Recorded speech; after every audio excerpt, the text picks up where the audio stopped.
So we started in Denver, flew to Tucson. Now we're here in Southern California. We've done a bunch of trips around Southern California, including out to Catalina Island. We saw the Grand Canyon. We went to Las Vegas. This has been the adventure of a lifetime.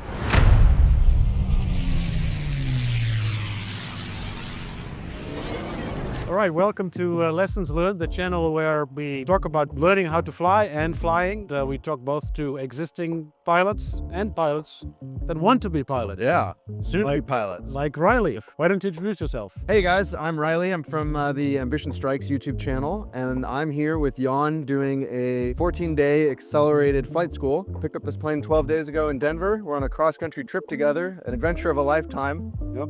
Learning how to fly. Yep. And we're on day... I think today was the 12th day of flying. 12th day of flying? Yeah. Cool. And what did you fly today? So today I did my second cross-country solo, and I flew from Santa Monica, California, where we're sitting here, up to Santa Barbara, Okay.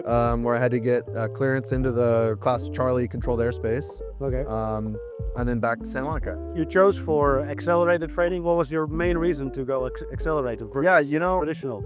I've been wanting to fly for a long time, and for years it's been something that I'm going to do, right? I've always been, I'm going to do that, but it never was something I was doing. And I think it was because of the time commitment. I could not figure out in my busy work schedule and family life schedule how I would ever take 4 Saturdays off a month. So basically every Saturday I would need to commit to going flying, and it just wasn't gonna happen. I wasn't even aware that accelerated programs existed until I really started digging into it. And it just makes sense to me. I was able to take basically 2.5 weeks off work. And I think it's a better way to learn, because every single day I'm flying. And so I'm building on my skills every single day, rather than having to spend half of my lesson relearning whatever I learned last week. And then by doing it in this way, where you and I are spending so much time together, we also get a lot of ground just when we're driving around in the car from place to place or whatever. We can talk about airplanes, and anytime I have a question, you're available to just ask the question rather than trying to write it down and remember to ask my CFI next time I see him. So I'm a big time believer in the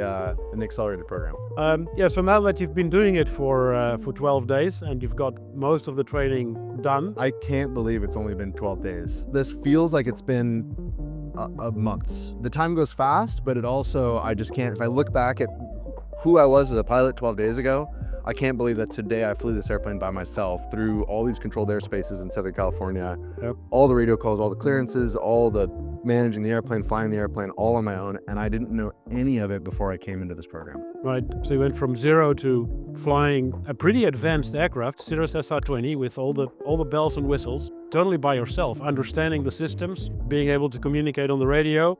We're flying in busy airspaces here around Santa Monica, so you're on flight following. You need to know the verbiage. You need to know what they're telling you, what instructions they're giving you. So that is quite impressive, yeah. Yeah, it's just incredible. Even when I look back at where I was 5 days ago, where I was able to solo this airplane and fly the pattern by myself, but the level of complexity that's come out of now flying all these clearances and into the controlled space and in this busy area, just seeing how far my skills have come in 4 days has been pretty surprising to me. And at the end of every day, when I look back and I think about what did I learn today, it's a lot.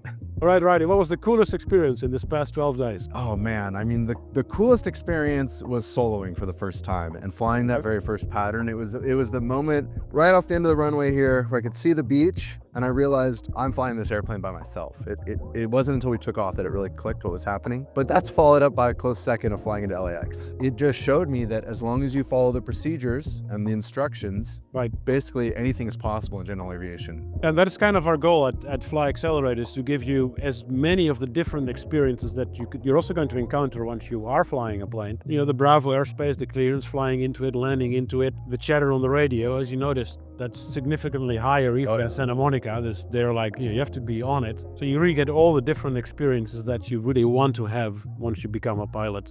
A private pilot, and fly this all by yourself. Since you're kind of on the topic, something that I noticed that I think is interesting is that a week ago, I would have told you that I preferred the uncontrolled airspaces, like landing at Marana near Tucson. Now, I think I far prefer the controlled airspace.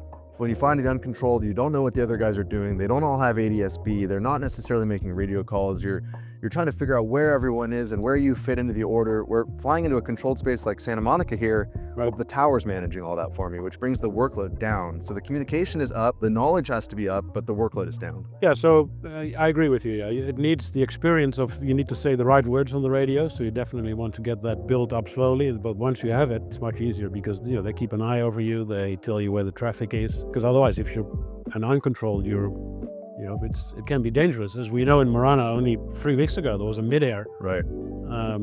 because two people were not looking closely to.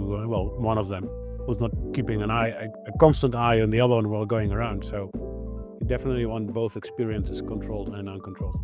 All right, well, and other than you getting trained, we also did quite a cross country, isn't it? We did, yeah. So we started in Denver, flew to Tucson.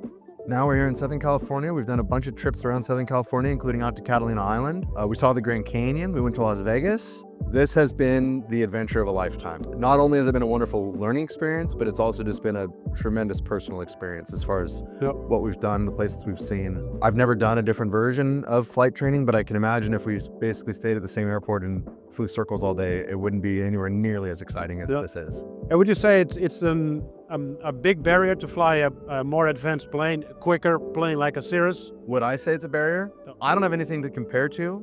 Right. Because this is the only plane I've ever flown. I think that there's a lot of safety here in this advanced airplane. There is, yeah. The parachute, the higher performance so we can climb faster, the navigation system that's got ADS-B in, so we've got the other airplanes flying around, the other traffic up on the screen where we can see it. We've got autopilot so that if we need to do something, we can engage the autopilot. The plane will fly itself. That leaves us free to do other things. There's a lot to learn in these systems, but I think that no, I don't think it's been a problem at all to fly the Cirrus. There's obviously the learning curve of all the systems in the plane, but yeah, there's also the additional safety and awareness. Thank God we didn't need the parachute, Right.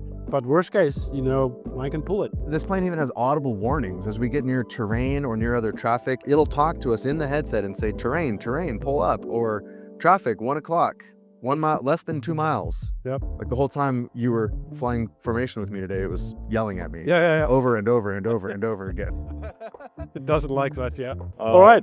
Yeah, thanks for the brief interview. Yeah. Ambition Strikes is the channel Yeah. to follow. So if you'd like to check out my full adventure about my experience doing this 14-day flight experience, head to my YouTube channel, Ambition Strikes, where we have a series all about this entire process. Thank you so much. This has been a wonderful experience. If you're thinking about doing accelerated flight, I highly recommend reaching out to Fly Accelerated and request Jan. We have some other good instructors as well.